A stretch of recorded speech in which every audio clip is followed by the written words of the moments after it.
So I was having a recent conversation with a good friend of mine, and it seems like life is revisiting itself in a kind of a circular motion with the current macroeconomic environment ongoing.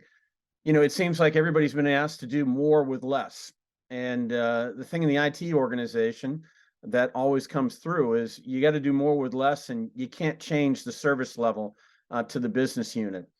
And it seems like this is just a recurring theme. Every macroeconomic crisis, we ask IT to kind of revisit this thought of doing more with less. And along that line, the problem is that we need to continue to drive efficiencies. We need to continue to mitigate risk, and we need to continue to improve the service level of performance to the business. So over the conversation and a couple of laughs, we discussed, what has worked in the past, and how can companies address this going forward. And it comes down to a couple of basic principles. Number one, identify what your targets are in terms of either cost reduction or risk mitigation. Identify what the service levels the business requires in order to continue to operate successfully. And then, find out the evidence within your existing environment as to, kind of how you're performing, against your goals. It seems like motherhood and apple pie, but you'd be surprised at how many executives I've spoken to that retain their legacy environments and only change for the new.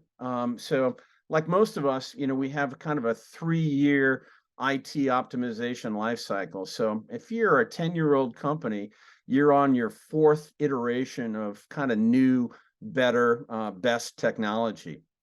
But at the same token, that means you've got 3 years of, or 3x, 9 years of legacy technology that you're also managing.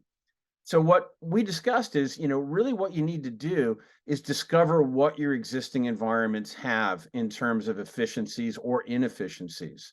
And most importantly, that comes down to, is there data that you don't need any longer, that you're still protecting, or you're still managing? By eliminating that data, you are able to free up assets and spend both on the CapEx and OpEx side of the house to do more. One of the things we talked about specifically, and it seems to be a really important and focus item in the industry today, is how many copies of data do you have?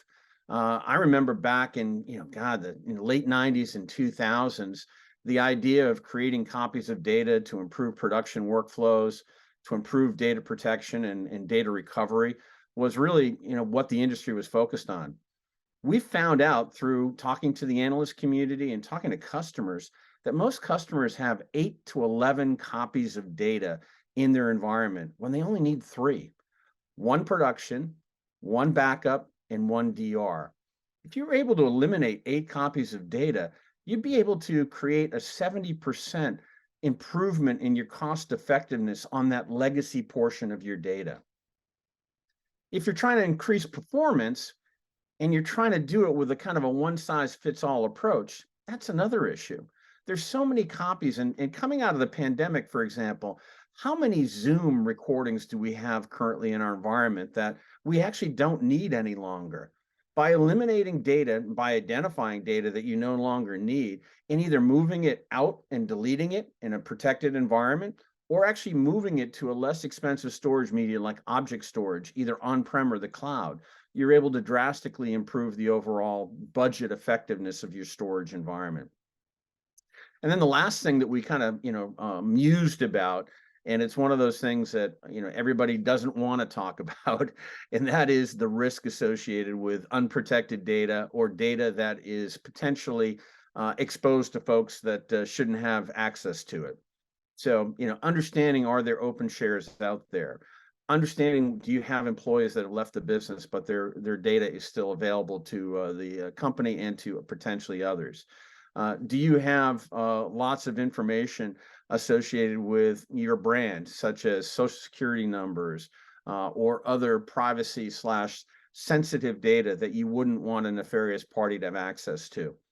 By understanding where that data is, you can build the appropriate mechanisms to protect that data and make sure folks don't have access to it. So, after a couple of beers and a couple of chuckles, we all said to ourselves, Let's start by identifying where our information is today in the legacy environment, understand what's its frequency of access, understand its file type. Is it data that we literally don't need anymore? Is it a copy of data? And if those, I call it variables, can be then presented to the IT organization as they look to improve efficiencies, maybe we can actually take a lot of cost out before we bring the next, I'll call it iteration of IT optimization in. So the net was go figure out what you have from a cost perspective, from a copies perspective, from a type perspective. Use a tool that can identify that in a very simplistic scan, no security issues associated with having the tool have access to the actual data.